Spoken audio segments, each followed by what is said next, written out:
ও পাকিস্তানের সীমান্ত সংঘাত এখন চরম রূপ নিয়েছে। দুদেশের পাল্টাপাল্টি বিমান হামলা ও ড্রোন আক্রমণে উত্তাল পুরো অঞ্চল।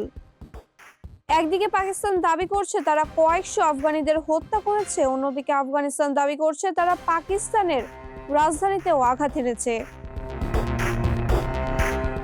শুক্রবার পাকিস্তানের সামরিক বাহিনীর মুখপাত্র লেফটেন্যান্ট জেনারেল আহমেদ শরীফ চৌধুরী দাবি করেছেন অপারেশন গাজাবলিল হকে ৭৪টি তালেবান কমান্ড পোস্ট ধ্বংস ও ১৮ জনকে আটক করা হয়েছে। এর আগে পাকিস্তানের প্রধানমন্ত্রী শাহবাজ শরীফের মুখপাত্র মোশাররফ জাইদি ১৩৩ তালেবান যোদ্ধা নিহত ও ২০০ জনের বেশি আহত হওয়ার দাবি করেছিলেন। পাকিস্তান সরকারের দাবি অনুযায়ী আফগানিস্তানের পাল্টা হামলায় দেশটিতে ২৭ জন আহত হয়েছে। অন্যদিকে আফগান সরকার পাকিস্তানের এই হতাহতের দাবিকে নাকচ করে জানিয়েছে তাদের ৮ জন যোদ্ধা নিহত ও ১১ জন আহত হয়েছে। আফগানিস্তান দাবি করেছে ডুরান্ট লাইন সীমান্তে তাদের হামলায় ৫৫ জন পাকিস্তানি সেনা নিহত হয়েছেন। এর আগে গত রোববারের হামলায় ১৩ জন সাধারণ মানুষ নিহত হওয়ার খবর জানিয়েছিল জাতিসংঘ।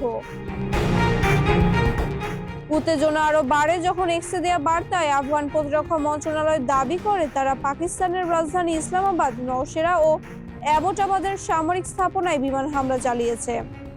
তবে পাকিস্তানের তথ্যমন্ত্রী আতাতারার এক্সে তার বার্তায় এ দাবি অস্বীকার করে বলেছেন আফগান বাহিনী ছোট ড্রোন দিয়ে হামলার চেষ্টা করেছিল, যা পাকিস্তানের অ্যান্টি ড্রোন সিস্টেম দিয়ে ধ্বংস করে দেওয়া হয়। বিবিসি উর্দুর খবরে সোয়াবির কর্তৃপক্ষের বরাত দিয়ে জানানো হয়েছে ড্রোনটি একটি স্কুলের কাছে বিধ্বস্ত হয় এবং এতে একটি মেয়ে আহত হয়েছে।